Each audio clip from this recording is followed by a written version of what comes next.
Hello, my friends, and welcome to the Talking Cryptocurrency podcast. I'm your host, Jason Rigden. On this episode of the show, we're going to be talking to Matthew Finestone of Loopring. They're building a protocol for decentralized exchanges. Before we get to the interview, I've got this quick message. Hello, if you like this episode and you want to hear more like it, please make sure you subscribe to the podcast. That way you'll get every single episode. The Talking Cryptocurrency podcast is available on all podcast clients. You can subscribe to the show on Apple Podcasts, Google Podcasts, Pocket Cast, Stitcher, Spotify, or wherever else you listen to podcasts.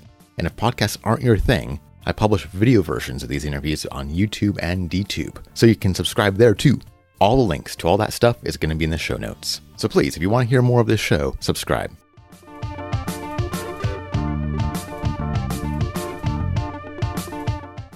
Hello, on this episode, I'm here with Matt Finestone of Loopring. How are you today? I'm very well, Jason. Thank you. So could you tell me a little bit about the problem you're trying to solve with Loopring? Yes, sure. So Loopring protocol is a decentralized exchange protocol, which I'm sure you're familiar with and perhaps have even interviewed other such protocols. We are trying to solve the risks that are inherent in trading cryptocurrencies through the centralized legacy systems of old, the exchanges that are in the news that get hacked or are run by malicious operators that could just shut down with users' funds trapped. We are trying to solve that to allow users, traders, to trade in a decentralized, non-custodial fashion where they never give up control of their assets or tokens. So most people right now are trading on centralized exchanges. Is that still correct? Yes, the vast majority of cryptocurrency trading happens on centralized exchanges. And I think if you're using a decentralized exchange, you have to have a lot more management of your own personal keys. Right. It definitely shifts the risk parameters. You're no longer at the mercy of a centralized exchange and their defenses, how they protect their servers and your assets, but you are made in control of your own assets. So it is, in fact, potentially more scary for some users that don't want to be in full control of their assets because they're still not experienced with this new world of cryptocurrencies or trading. So yes, the burden is placed on the user itself versus the exchange, which is a trade-off many people are yearning for, but understandably still some people take solace in the old ways of doing things and kind of outsourcing the trust. Seems like some people are getting a little bit afraid of the centralized exchanges because it's just centralizing so much power, and also it's a really big target for attackers. A decentralized exchange seems like maybe it'd be very much harder to attack. Do you think that's the case? Right. That is the case. On the surface of that statement, that is definitely the case. I think that the stat that I read recently is thus far in the first half of 2018, there's been around $800 million of assets that have been compromised or stolen from centralized exchanges. So 800 million out of a total 1.6 billion since I think it's around 2011 or 2010. So half of all thefts have occurred in the past half year versus the past, let's say, 7 years on that time frame. So with crypto getting more mainstream, of course, the hackers are also they have more to gain by compromising these centralized honeypots, as they call it. These centralized exchanges represent the single greatest score that can be achieved by these hackers. So there's a lot of people right now building these decentralized exchanges. What makes Loopring particularly special? Right. So Loopring has a few special technical advantages that we are very proud of and that we think will be a competitive advantage in the future. First of all, Loopring operates as a hybrid model. So we only use the underlying blockchain for settlement itself. So for the settlement layer and the actual atomic swapping, the trustless settlement and swapping of the tokens from wallet to wallet happens on the Ethereum blockchain, let's say. But everything preceding that, the order placement and being able to scan order books and cancel orders or kind of rejig orders, that happens off-chain. So that is why we call it a hybrid protocol. And that is similar to other protocols that exist. They use a lot of off-chain software for communication and order management, or order relay, as we call it. And settlement happens on the Ethereum blockchain or any other blockchain. So we do operate as a hybrid model. One thing that's unique about us actually is our blockchain agnosticism. So as I just mentioned, Ethereum is where we settle a lot of our trades. We are deployed on the Ethereum protocol. So we facilitate trades of ERC20 tokens on top of Ethereum. But we also realize that there are other public smart contract capable public blockchains that may have a thriving token ecosystem in the future. So we have actually deployed our Loopring protocol on other blockchains with the view that we don't know who the winner is or who's going to have the most action, so to speak, in the future. Certainly now it's Ethereum. They have the most tokens, and that's what everybody is familiar with. But we've also tailored our protocol to be able to deploy on Neo, on top of the Neo blockchain. And right now we are deployed on Neo testnet, so not on mainnet yet, but just on testnet. And we've also deployed onto Qtum, the Qtum mainnet as well. But again, that doesn't necessarily have the ecosystem that would warrant a lot of trading and speculation, of course, which is a decentralized exchange is kind of predicated on. But so our blockchain agnosticism, really, we have the view to deploy on maybe up to a dozen public blockchains in the future. Maybe EOS will be a next one, or anything like that. Wherever the kind of the users are going, we will deploy on those chains. Two more interesting things about us, about our protocol. There is a very pernicious problem in decentralized exchanges called front running. And that is due to the fact that when you place an order, or when an order is matched, in our case, and settled or inserted as a transaction on the Ethereum blockchain, it then becomes just a public transaction in the mempool. As you're aware, it's just a normal transaction, as if I'm sending you some Ether or another token.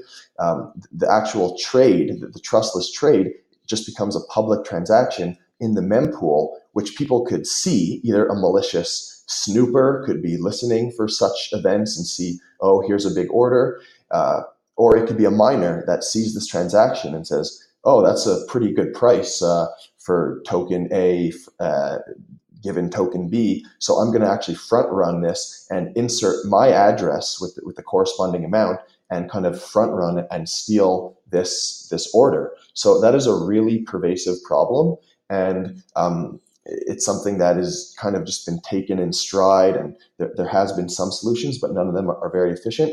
We have invented, our founder, Daniel Wang, invented a really unique yet simple, or I'll give you just a simple overview of a solution for front running called dual authoring, which basically just creates an extra key pair, an extra private key and public key at order initiation within the wallet. And it does include the public key into the order hash, but it keeps their private key a secret, the newly generated private key. It keeps it just as an extra secret and only shares it with whomever it is supposed to be shared with. Let's say the person that is going to facilitate the trade on the other end, the relayer in our case, who actually matches the trade. So this little extra key pair is what makes dual authoring a very good solution for front running. So people could trade extremely safely, or not have to worry about somebody picking them off, as the term goes. So that is a really cool, unique solution about us, which is patented. Everything about Loopring, I'd just like to add, is open source. We have open sourced all of our smart contracts, all of our ancillary off-chain software, but we did file a patent on dual authoring, which we allow people to use it in their implementations. Just we protected it because it is such a unique technology. We don't want people to kind of steal it without our permission. We'll allow people to use it with our permission. And finally, Jason, the last thing that is very unique about Loopring, and perhaps the most exciting thing to the everyday user, is just our order model. Our order model is very generalized, meaning we don't have a maker-taker structure like you see on most exchanges, where the order book is made up of makers or limit orders, and then somebody comes in and takes that order. Our order model is called a unidirectional order model, which just expresses orders as exchange rates. So again, let's say 50 token A for 10 token B is the exchange rate that we express our order in, and we submit that trade, that order, and then the system, the back-end relayer, is actually able to stitch together up to 16 different orders at once, which means you don't actually have to go through Ether as a base pair, let's say. You don't have to do token A for Ether and then go Ether for token B. You could just do token A for B, and you could be stitched together in an ring of orders. We call it an order ring, which can be looped together. And this really improves liquidity because all different orders can become each other's opposing pairs. And it also allows for price improvement because with this algorithm on the back end, all of a sudden you're getting a better price by going through these kind of roundabout, very complicated ways by stitching together all these disparate orders. So those three things taken in combination is what really we are excited about Loopring. And of course, I could maybe talk about some more distinctions, but for the sake of time and not boring people, I'll just leave it there. So with this hybrid model, does that improve liquidity? In theory, it should improve liquidity just by virtue of the fact that it improves user experience. So a hybrid model means I don't have to pay to just initiate an order right away. My order is not going to be on chain, so that means I don't have to pay gas to insert my order onto the Ethereum blockchain. So just by virtue of the fact that it's a much better experience, it should bring more traders and thus the liquidity. But by itself, it's not like a magical liquidity solution. It's just a much more enjoyable experience to trade, to place an order where it doesn't cost you money and where you don't have to wait 15 seconds to see if your order is even there. Why don't we just use the blockchain for what it's good at, which is the trustless, non-custodial settlement and the less mission critical stuff. Let's move off chain. So that's what it does. So we got the hybrid model right. They have the blockchain on one hand and also some servers on the other. Who runs those servers? Right. So that's a very good question. And you are conceptualizing that correctly. So these servers are basically, this is an ecosystem participant, which we call relayers or relays, which you may have heard of in other protocols as well. And these relayers just basically are their own businesses. They create their own business model, but they plug in Loopring on the back end. And they say, hey, we are open for business. Send us your orders here. They'll be communicating with a front end, let's say with a wallet or with a DEX itself. And they'll say, send us your orders. And this relay hosts their own order book and is responsible for keeping their order book clean and updating it and communicating with other relays if they wish, if they have an agreement to share liquidity with other relays, or they could just operate in their own closed environment for, let's say, regulatory reasons, by having full control of their little loop. But yes, they do maintain their servers and their own kind of off-chain software. And when they have a trade that is found, then they submit it to the Ethereum blockchain. Okay. And are you developing a front end for this too? Yes. So the front ends are what we call either right now as it stands, and the terminology is a bit kind of all over the place in DEX world, but what we call it is either, so just indeed a DEX, so a decentralized exchange is a front end that built a nice, user interface to attract users, and it's something that connects to somebody's wallet, either their MetaMask or hardware wallet, and becomes itself a decentralized exchange. This front end becomes a DEX. And when I would submit an order, it communicates that to a relay, this back end server that we just mentioned. And again, either they control that themselves or they could share it to a dozen relays. It's completely up to them. The other front end, which is we create a bit of a distinction, is a wallet. So a wallet plus a DEX, we refer to as a WALLEX, which might confuse some people, but basically the wallet that people have in their mobile phone or whether it's a desktop wallet, by simply integrating a few lines of Loopring code, then this wallet will allow exchange functionality for their users and thus becomes a DEX itself, so a WALLEX. And these front ends, again, we are a protocol. We don't actually want to operate a DEX or a relay in the long run. We are building reference implementations right now to say, hey, look, this is what could be done with our protocol, and we have it completely open source for anybody to fork it, to reskin it, to tweak it, make their own improvements, and essentially operate their own exchange business.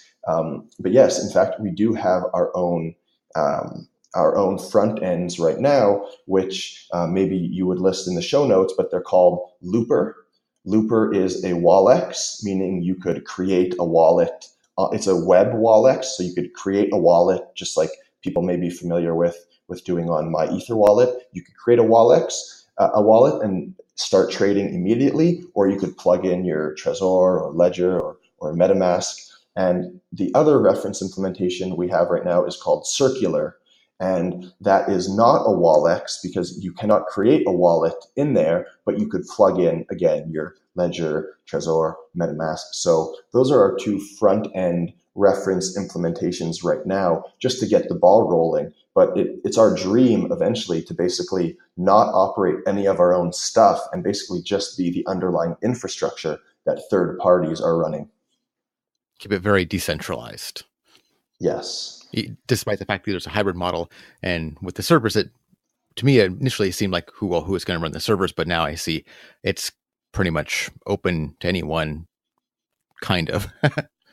Right. So yeah, it does take a bit of kind of thinking through the system, and sometimes a visual does help. As it stands right now, so picture it this way: we have our two front end DEXs, or our two front end, a WALLEX plus a DEX. These are our front end reference implementations, just to show people and help them by showing our code base to them. Then when somebody places an order, again, everything is non-custodial. You don't have to deposit assets or ETH to our platform at all. You plug in your wallet or your MetaMask, and you could be able to start trading. When you submit an order, this front end, let's say Looper, sends the order to our official relay implementation, which is those servers, so to speak.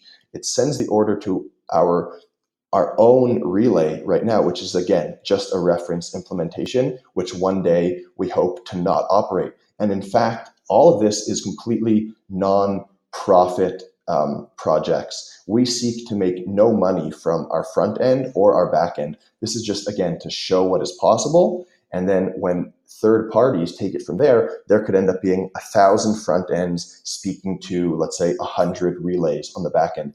Any such mismatch could be, or any such kind of landscape could exist with different DEXs speaking to each other, speaking to different relays, those servers, and us just fading into the background. And that is it. Cool. So what have been some of the biggest challenges of this project? Right. So the DEX landscape, there definitely are a few challenges, and Loopring protocol is almost a year old. In August will be a year old. So this has all happened very quickly. As I'm sure you're aware, some projects in the ecosystem, they don't necessarily have deliverable for a long time, if ever. So we're very proud of our team that we have these deliverables at the moment, just 1 year in. And in fact, we've been deployed on Ethereum since December, and we've been fully audited and bug-free, all of our smart contracts. Security is something we take very seriously. So we've been operating kind of in the wild. And some of the challenges are just the biggest one, again, and kind of bypassing any technical challenges that might be less interesting. The biggest challenge is just to get users, accustomed to trading through a decentralized exchange where they don't have to necessarily create an email and log in and show their identity, but they just plug in their wallet. Some users are confused. They say, "Where's my account? Where am I?"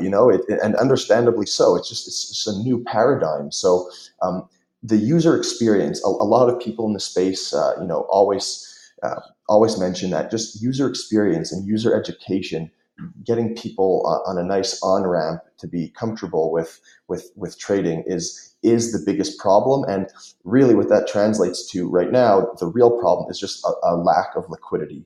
As you mentioned at the beginning, Jason, centralized exchanges are still, where where most of the trading happens. These DEXs are just a drop in the bucket. So, and again, it's a chicken and egg problem. Why would I go trade on this DEX when there's 1,000 trades that have been done on it versus 100,000 trades that were done this afternoon on Binance, let's say.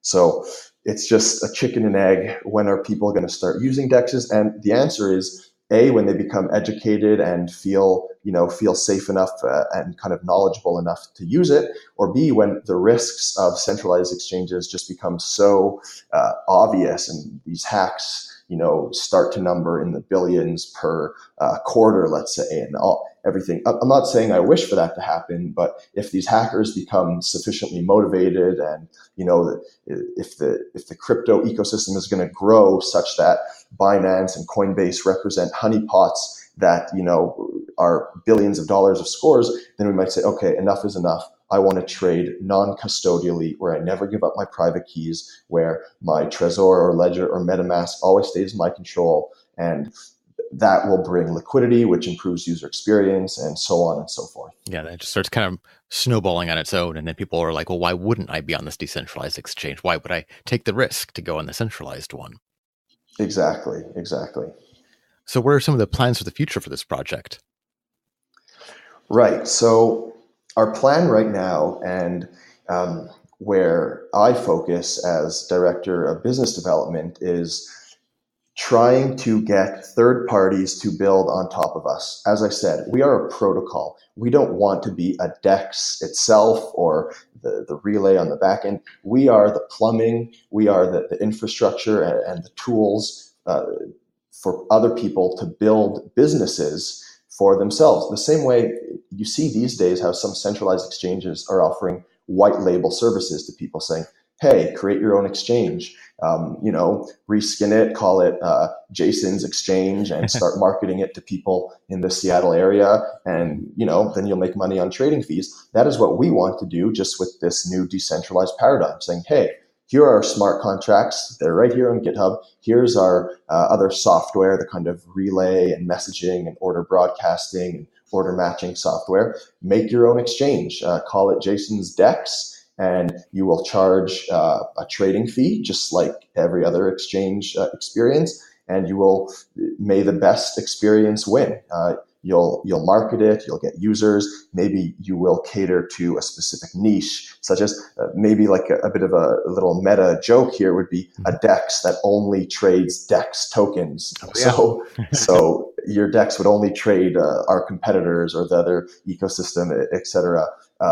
Or maybe they only trade platform tokens or game items, whatever it may be. The niches are boundless, but that is our focus, or that is my focus. And in fact, we do have about a dozen projects working on top of us. We've been dragging our feet a bit to release them. It's something we're going to do this week, is kind of shed light on all of our third-party builders, because we wanted to wait until they're sufficiently advanced and ready to be in the light of day. We actually have maybe announced one or two, but there are, in fact, it's actually closer to 15 now, DEXs that are operated by third parties, which we can't wait to showcase. And again, we think that'll bring more builders and then more users, and the virtuous circle will go from there. So that is my focus. In terms of the team's focus, and just a quick word on the team. We are based in Shanghai. I'm based in Canada, but the large majority of the team is based in Shanghai. We have about 20 full-time engineers. It was founded by Daniel Wang, who has a lot of senior engineering experience before this. And specifically, he actually operated a centralized exchange back in 2013, 2014. So he is familiar with the centralized exchange, the crypto centralized exchange models, and in fact, it's a lot easier to build a centralized exchange. Everything is under one roof in one server, perhaps, and everything is easy. As you know, like decentralization is hard. Everything is made more difficult. So the team is constantly improving, and in fact, they have two very large kind of launches that will come up within the next quarter or so, which is protocol version 2.0 and a new version of the Relay 2.0. So that's what the technical team is working on. But yeah, my focus is actually building up the ecosystem of builders themselves. That's pretty awesome. Was there anything that maybe I should have asked that maybe I missed? One thing I'd say is we are, again, speaking for myself, what I'm very concerned with is we're very keen on providing support to all of our builders, the third parties that build on top of us. We provide them with technical support and consulting. We try to hold their hands as much as they need or not. Some people will want to be completely on their own and not have any oversight, which of course is fine. There is likely some person that is building on or with Loopring right now that we're not aware of, which is fine. But we're also very keen to provide help. And we do, in fact, have the LEAF Fund, which is the Loopring Ecosystem Advancement Fund, which for projects that are maybe extra impressive or kind of extra full-time, or building like a massive team to try to accomplish something super helpful for the ecosystem, our LEAF Fund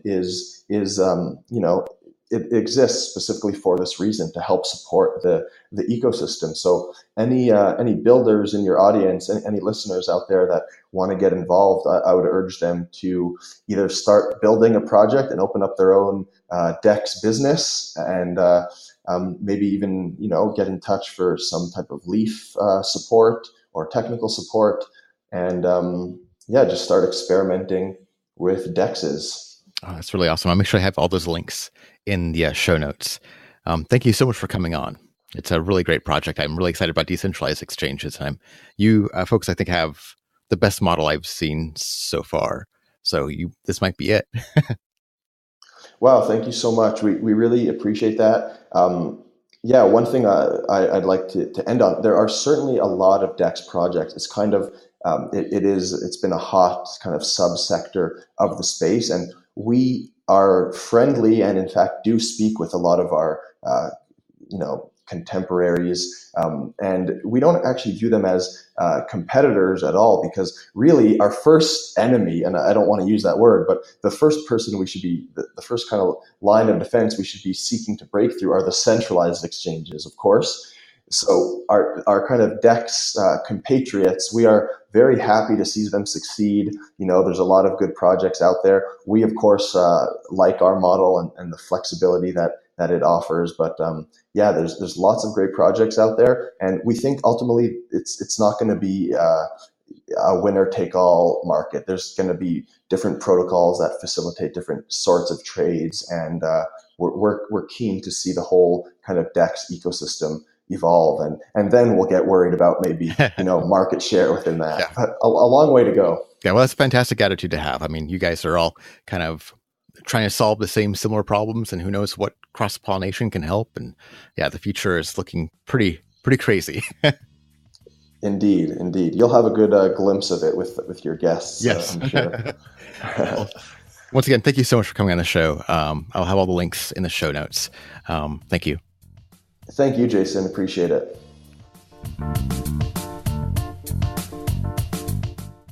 Thanks, Matthew, for coming on the show. If you want to learn more about Loopring, check out the show notes. I've got all the links right down there. You've been listening to the Talking Cryptocurrency podcast. My name is Jason Rigden, and I have been your host. Thanks for listening to the show. If you liked it, would you please consider giving us a rating and a review on iTunes? I look forward to talking to you again soon. Have a great day.